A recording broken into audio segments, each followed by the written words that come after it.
Waktu itu Rasulullah SAW dapat seekor kambing, dikasih kepada Aisyah, suruh masak, bagi-bagi. Waktu dihidangkan, Rasulullah SAW bertanya pada Aisyah radhiyallahu anha, Aisyah, itu Abu Hurairah udah dikasih belum? Udah. Abi Dzar Al-Ghifari udah dikasih belum? Udah. Si Anum udah dikasih belum? Udah. Fulan ini tanyain satu-satu sama Rasul, diabsenin.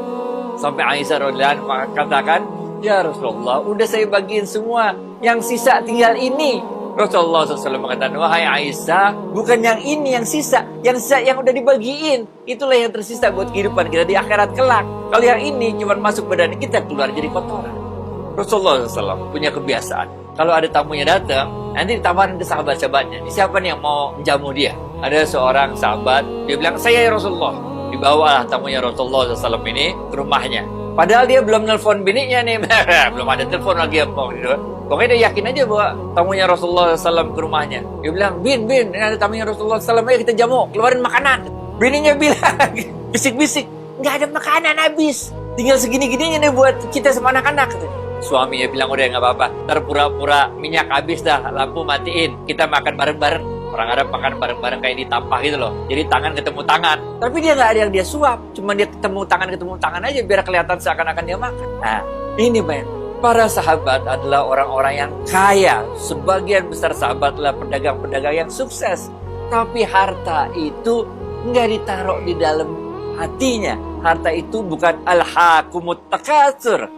Harta masuk dikeluarin, harta masuk dikeluarin. Oke. Lanjutin dikit cerita tentang kenikmatan sholat. Benar ya? Ini adanya dalam kitab Futuhat Makkiyah yang ditulis oleh Ibnu Arabi. Salah seorang muridnya Ibnu Arabi mendatangi Ibnu Arabi dengan muka yang ngantuk, muka yang pucat pasi. Sehingga gurunya ini bertanya, kenapa kok jadi kayak orang kurang tidur gitu, kayaknya kok pucat pasi? Maka muridnya mengatakan, tadi malam dalam sholat malamku, aku menghatamkan Quran. Satu malam main hajar. Kemudian gurunya mengatakan, bagus, alhamdulillah, keren.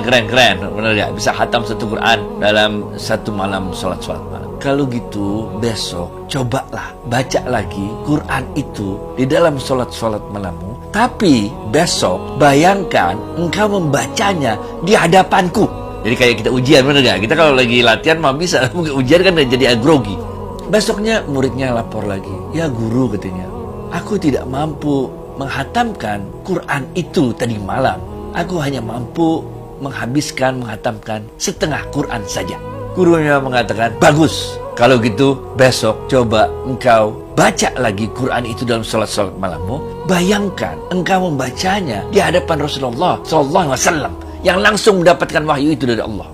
Maka muridnya lakukan lagi, besok lapor lagi sama gurunya, wahai guruku, aku tidak mampu menghatamkan Quran kecuali hanya 1 juz saja, nggak lebih dari 1 juz. Nah, di hadapan Rasulullah SAW nggak bisa.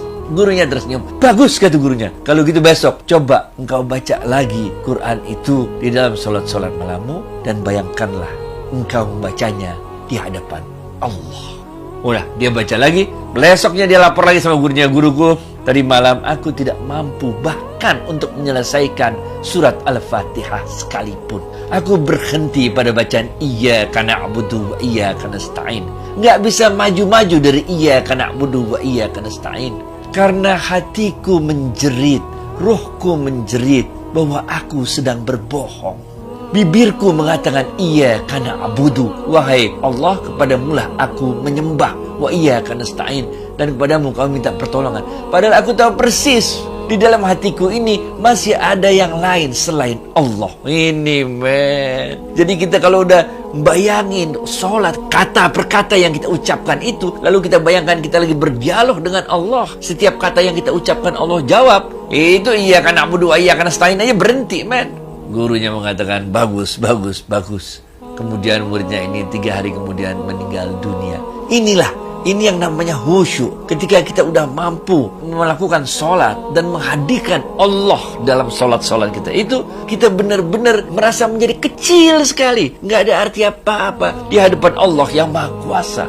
Kita jadi, ya Allah, Iyyaka na'budu wa iyyaka nasta'in. Waduh, ngakunya kita menyembah Allah, tapi sebenarnya kita tahu hati kita masih tergoda oleh hal-hal duniawi.